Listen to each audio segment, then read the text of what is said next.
Hello बच्चों, कैसे हैं आप। क्लास 7th राजनीतिक विज्ञान चैप्टर 4 लड़के और लड़कियों के रूप में बड़ा होना। किसी भी समाज में महत्वपूर्ण पहचान बनाने के लिए लड़का लड़की कैसे बड़े होते हैं यह स्वीकार किया जाता है समाज के द्वारा। तो हर एक जगह ये ऐसा नहीं है कि कहीं पर किसी भी समाज में लड़के कैसे बड़े होते हैं या फिर लड़कियों के प्रति कैसा नज़रिया होता है। ये सब अलग अलग समाज में है।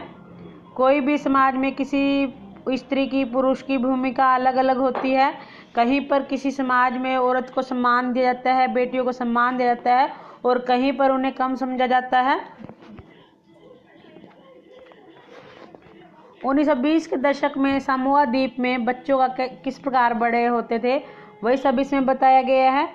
एक सामोआ द्वीप है प्रशांत महासागर में, तो वहाँ पर छोटे छोटे द्वीपों का समूह है जिसको सामोआ द्वीप कहते हैं।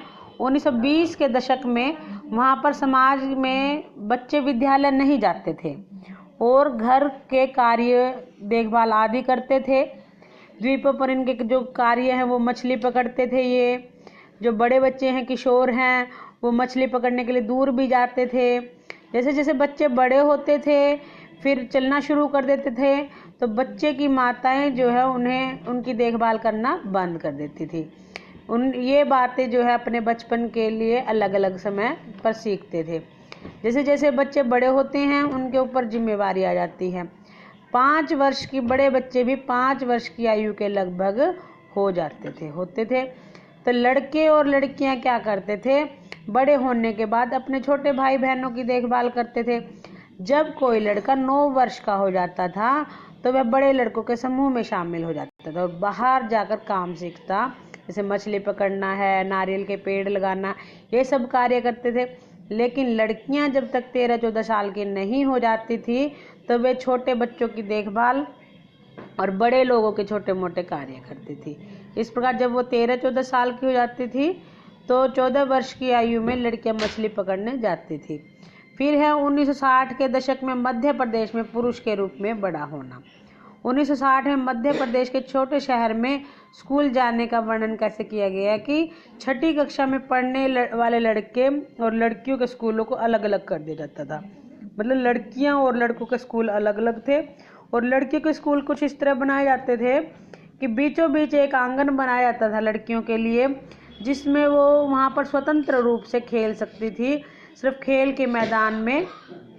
लेकिन लड़कों के लिए ऐसा नहीं होता था और लड़के तो जैसे भीड़ी गलियों में भी चले जाते थे, लेकिन लड़कियां वहाँ पर इस प्रकार से नहीं जा सकती थी। गंभीर स्वभाव में दिखाई देती थी वो जाती हुई।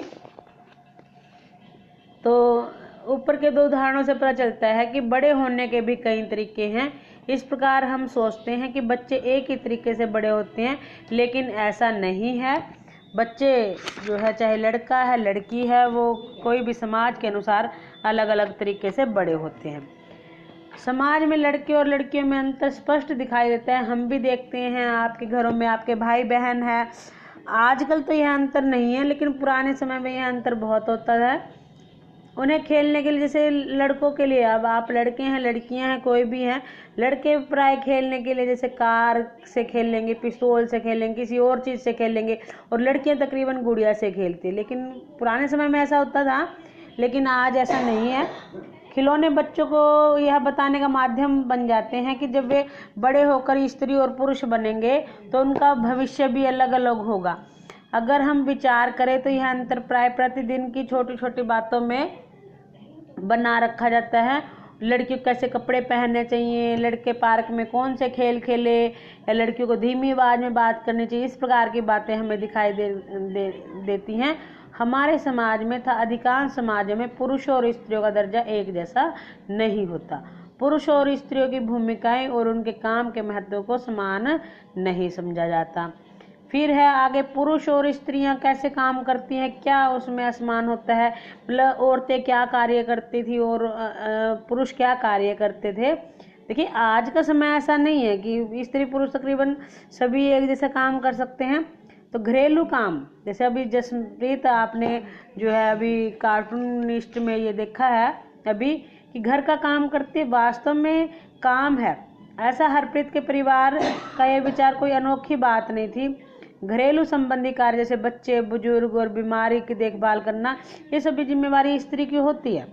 विश्व में स्त्रियां घर के इन कार्यों को देखती है, फिर भी जैसा हमने देखा कि घर के अंदर किए जाने वाले कार्यों को महत्वपूर्ण ही नहीं माना जाता।